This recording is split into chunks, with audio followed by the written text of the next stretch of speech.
حمدي عطوة كاتب لي محمد صلاح رمز كبير، ولازم نخلي بالنا من كلامنا واحنا بنتكلم على اسطورة زي محمد صلاح.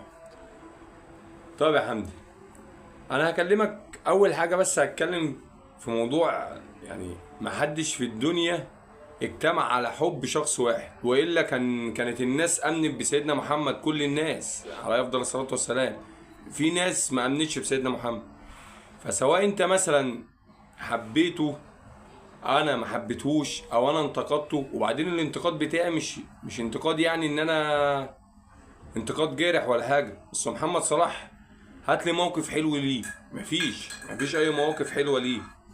محمد صلاح لما طلع اتكلم او عمل التويته اللي هو عملها دي، انا اتكلمت عنه كويس وقلت عنه كلمتين حلوين، وده حقه، ده حقه الصراحه. انما انا هقول لك حاجه، في فرق كبير بين اللاعب الاسطوره واللاعب الموهبه الفذه. الموهبه الفذه مثلا زي محمود عبد الرازق شيكابالا. شيكابالا في ناس كتير في مصر بتقول عليه ان هو اسطوره. انا من وجهه نظري مش شايف شيكابالا اسطوره، لكن هنقول عليه ايه؟ موهبه فذه. من احرف من انجبت مصر شيكابالا. نقول مثلا عبد الستار صبري، لعيب مفيش كده. هنقول محمود عبد الحكيم حاوي. حماده عبد اللطيف ده حاوي. انما الاساطير يا حمدي في حته تانية. الاساطير مثلا لما نتكلم على الاساطير هنقول مثلا كابتن محمود الخطيب، ده اسطوره. كابتن حسن شحاته، ده اسطوره. ليه اسطوره؟ وايه الفرق بين الموهبه الفذه وبين الاسطوره؟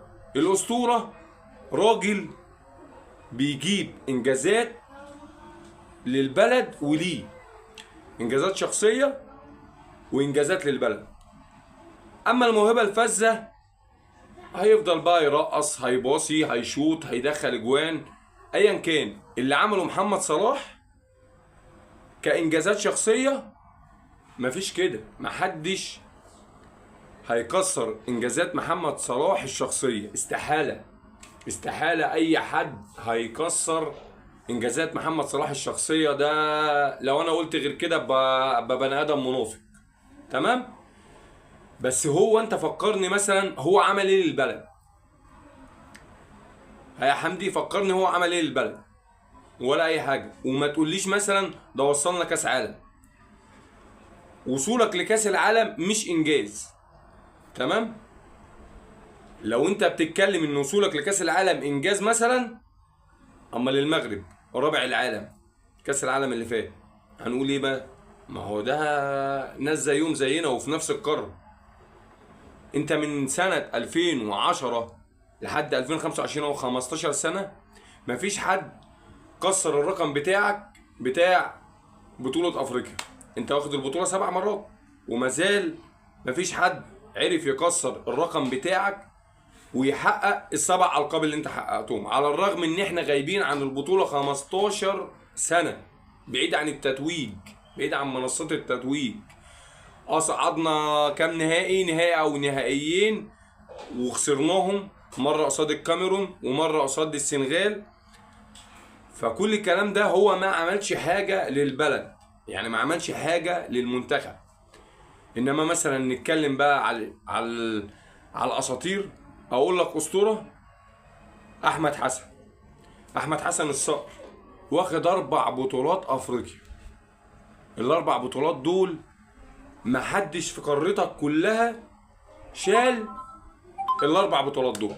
احمد حسن واخد 4 بطولات افريقيا، هو ده اللي اتقال عليه اسطوره. تمام؟ واخد بطولات مع انديه. تمام؟ نقول مثلا ابو تريكه ده اسطوره، ده في حته تانية. يعني مش هنتكلم على حاجات شخصيه مثلا، احنا بنتكلم على كوره دلوقتي. فطالما بنتكلم على كوره، ابو تريكه انجازاته الشخصيه وانجازاته مع المنتخب تخليه مثلا في حته تانية، تخليه مثلا بعيد عن اقرب منافسيه. انا ما بتكلمش مثلا عن حاجاته الشخصيه، لا، انا بتكلم ان الراجل في قلب الملعب كان بيموت روحه وخلاف ان هو بيموت روحه، الراجل شغال 10 على 10. الراجل ارقام، احصاءات، بطولات، انجازات، كل دوه مكتوب باسم ابو تريكه. ده انا مش هكلمك على ان هو مثلا موهبه فذه او اي حاجه، لا ده انا